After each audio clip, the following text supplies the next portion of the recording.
증거하도록 하겠습니다. 오늘 우리가 함께 읽은 누가복음 16장에는 예수님께서 들려주신 매우 엄숙한 비유가 기록되어 있습니다. 바로 부자와 거지 나사로의 비유입니다. 이 비유는 단순히 부자와 가난한 한 사람 거지 나사로의 이야기만은 아닙니다.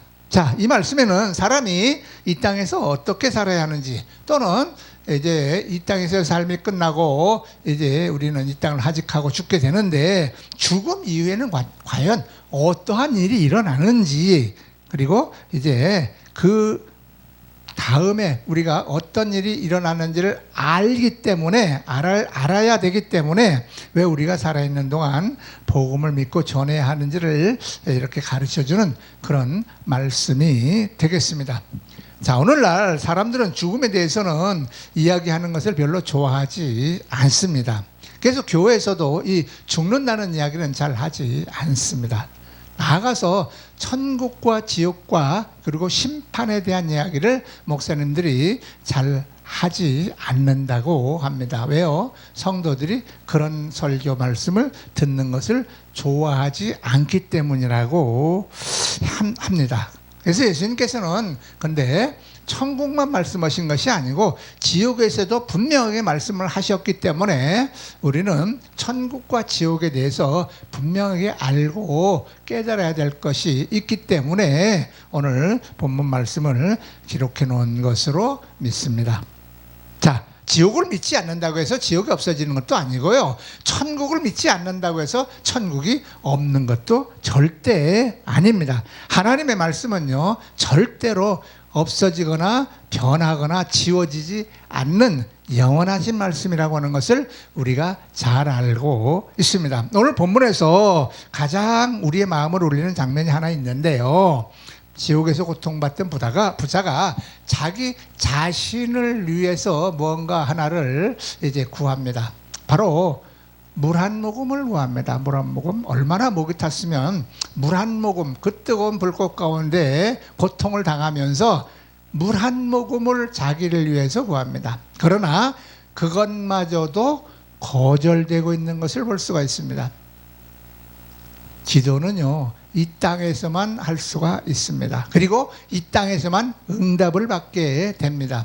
죽고 난 다음에는 절대로 기도 응답이 되어지지 않는다는 것을 알 수가 있습니다. 자, 그리고 그가 이제 그곳에서 기도 응답이 되지 않는다는 것을 깨달았음에도 불구하고 다시 한번 이제 호소를 합니다. 이 땅에 아직도 죽지 않고 살아있는 5 형제를 생각하게 됩니다. 자, 죽고 나서 자기는 이제 어떻게 방법이 없다 하고 포기한 다음에 이제는 살아있는 육신의 형제 5을 생각하게 되었다, 그 뜻입니다. 자, 본문 28절에 그렇게 나오죠. 내 형제 5이 있으니 저희에게 이제 증언하여 저희를 이리 고통받는 곳에 오지 않게 해달라고 기도를 합니다. 기도가 응답이 될까요? 안 될까요? 예. 죽은 다음에 하는 기도는 응답되지 않습니다. 자신은 돌이킬 수 없는 상태지만 형제들만은 이제 이곳에 오는 것을 바라지 않았기 때문에 그런 기도를 하게 된 것이죠. 자, 그래서 오늘 이 말씀을 통해서 하나님께서 우리에게 주시는 교훈을 한번 살펴보고자 하는 것입니다. 첫 번째, 우리에게도 형제가 5이 있습니다. 성경은 부자에게 5 형제가 있었다고 이제 부자의 입을 통해서 말을 하고 있죠. 그러나 오늘날 우리들에게도 형제가 5이 있습니다. 뭐 육신의 형제만을 이야기하는 것은 아니죠. 또 꼭 5명이라고 하는 숫자만을 말하는 것은 절대 아닙니다. 우리의 부모님일 수도 있고 형제일 수도 있고 자매일 수도 있고 자녀일 수도 있고 일가 친척일 수도 있고 직장 동료일 수도 있고 친구일 수도 있다고 하는 것입니다. 그들 가운데 아직 주 예수 그리스도를 영접하지 않고 믿지 않는 사람들이 분명히 있을 것입니다. 그 사람이 바로 우리의 5 형제라고 하는 것입니다. 그들은 지금 평범하게 예수 안 믿고도 잘 살아가는 것처럼 보입니다. 먹고 마시고 즐기며 일하며 열심히 행복하게 살아가고 있는 것처럼 보입니다. 그러나 영적인 눈으로 보게 되면 하나님 없이 살아가는 불쌍한 영혼들이라고 하는 것입니다. 예수님께서 마태복음 7장 13절에서 그렇게 말씀하셨죠. 멸망으로 인도하는 문은 크고 그 길이 넓어 그리로 들어가는 사람들이 많다. 이렇게 말씀하셨습니다. 사람들은 넓은 길을 편안하게 살아갑니다. 그러나 그 길의 끝은 반드시 멸망이라고 말씀하셨습니다. 반대로 생명으로 인도하는 길은 좁고 협착하지만 그 길 끝에는 영원한 생명, 영생이 있다고 말씀하셨습니다. 오늘 우리는 우리 가족의 영혼을 얼마나 생각하고 있을까요? 자녀의 앞길 걱정합니다. 대학 입학 걱정합니다. 그래서 고등학교 때 열심히 두 개, 세 개, 네 개씩 밤 12시, 1시까지 많은 돈을 들여서 과외도 시키고 공부도 시킵니다. 건강도 걱정합니다. 그리고 돈도 걱정합니다. 그러나 우리가 그 영혼들의 구원을 위해서 얼마나 걱정하고 기도하고 있냐 하는 것입니다. 부자는 죽은 뒤에야 형제들의 영혼을 생각하고 걱정하게 되었다고 하는 겁니다. 그는 분명히 죽기 전에 하나님을 믿은 사람이었을 거예요. 그러나 그때는 이미 늦었어요. 그가 왜 하나님을 믿는 하나님의 선민 아브라함의 자손이라고 하는 그가 지옥에 갔을까요? 그것은 우리가 차차 생각해 봐야 될 것입니다. 우리에게는 아직 시간이 많이 남아 있습니다. 왜요? 숨 쉬고 있고 이 땅에 생명이 붙어 있기 때문에 그런 것입니다. 자, 오늘이 바로 복음을 전할 수 있는 그 시간, 그 날이라고 하는 것입니다. 자, 두 번째는요, 살아있을 때만 구원의 기회가 있습니다.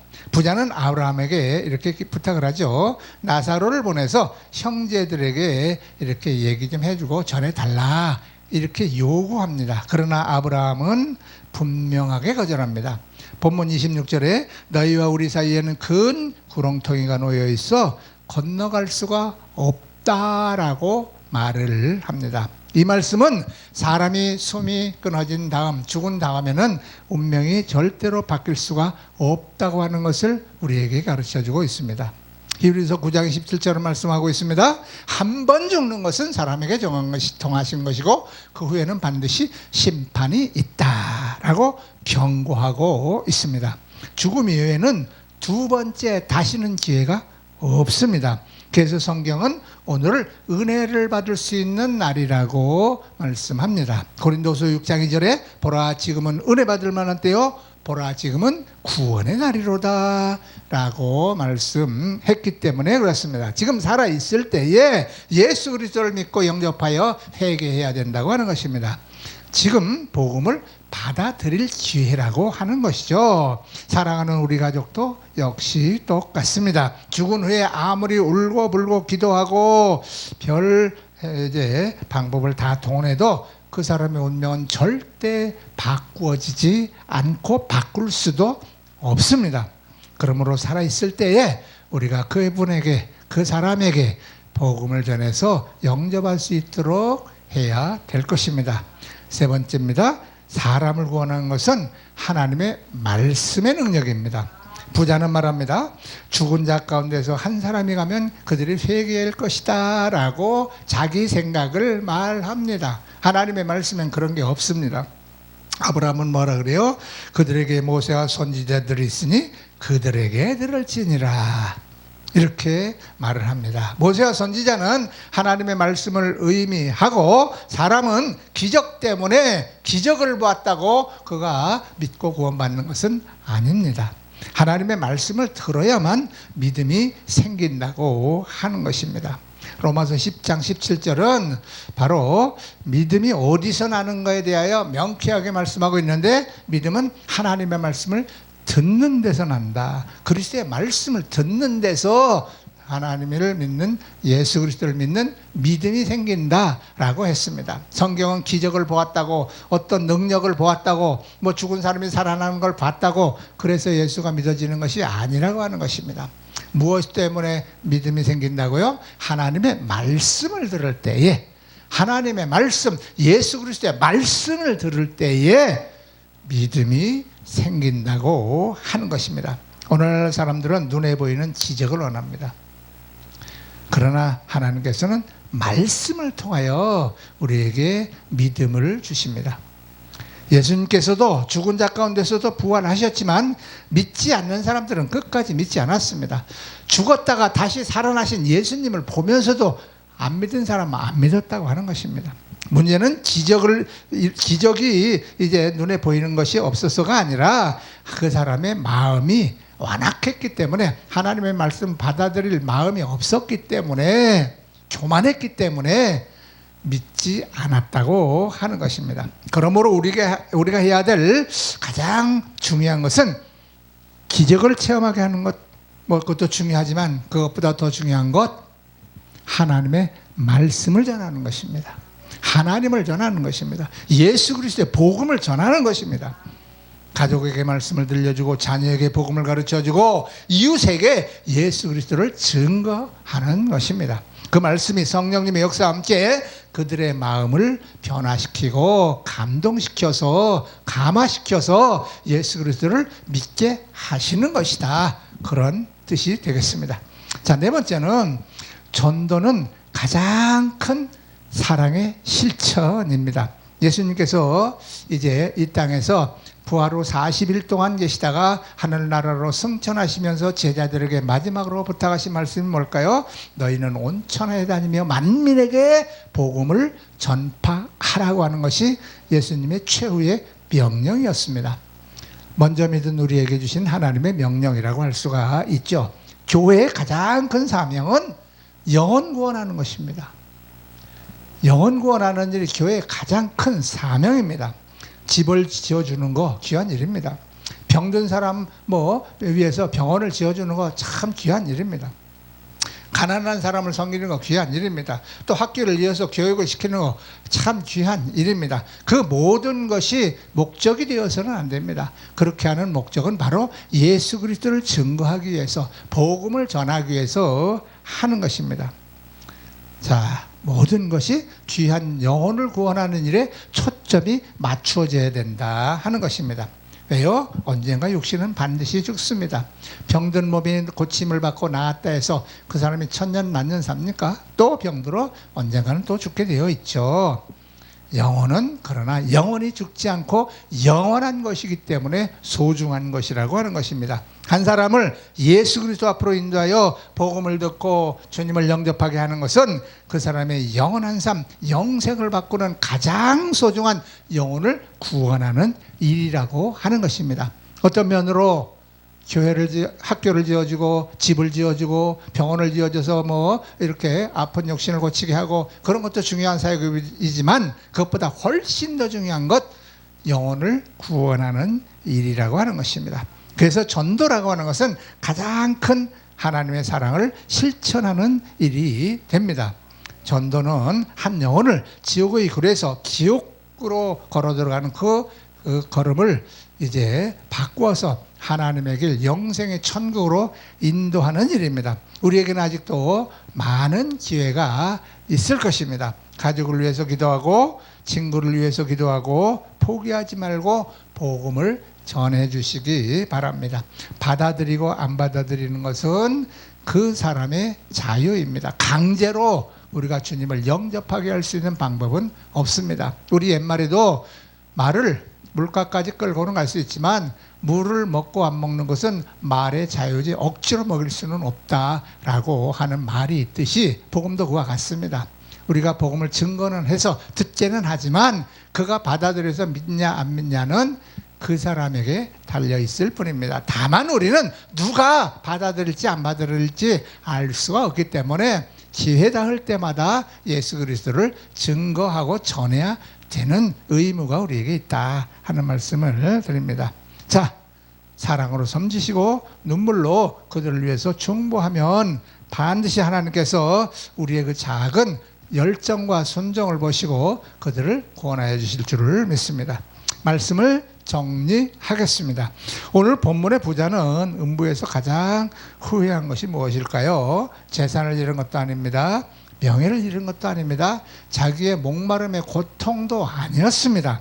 자신의 형제들에게 복음을 전하지 못한 것을 뒤늦게 후회하고 있는 것입니다. 그러나 그때는 이미 너무 늦었습니다. 우리에게는 아직 오늘이라고 하는 시간이 주어져 있습니다. 우리에게는 아직 기도할 수가 있는 시간이 있습니다.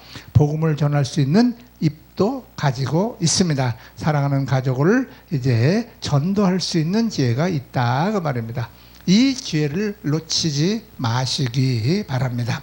오늘 우리의 5 형제를 생각해 보시기 바랍니다. 그들의 이름을 하나님 앞에 기도로 올려드리시기 바랍니다. 그리고 담대하게 예수 그리스도의 복음을 증거하시기 바랍니다. 한 영혼은 천하보다 귀한 것이라고 말씀했습니다. 주님께서 다시 오시는 그날 우리의 가족과 친척 이웃이 모두 하나님 나라에서 함께 기뻐하는 그러한 은혜가 있기를 소원합니다. 우리 모두 영혼을 사랑하는 전도하는 전도자가 되어 살아가시기를 주 예수 그리스도의 이름으로 축원합니다. 기도드립니다. 아버지 하나님 감사를 드립니다. 이제 오늘 이 이름 없는 한 부자가 죽어 이제 아브라함과 함께 대화하는 모습을 통하여 그가 살아있을 때에 형제 5에게 이제 하나님을 증거하지 못하고 전도하지 못했던 것을 후회하는 모습을 보았습니다. 그가 죽고 나서 후회해도 소용없었음을 보았습니다. 우리가 이 땅에서 숨부터 있고 생명이 있고 살아있을 때 아직도 믿지 아니하는 우리 주변의 5 형제를 우리가 위해서 기도하고 그들에게 복음을 증거하는 우리의 복된 입이 되게 하옵소서. 감사드리며 주 예수 그리스도의 이름으로 기도드립니다. 아멘. 감사드립니다.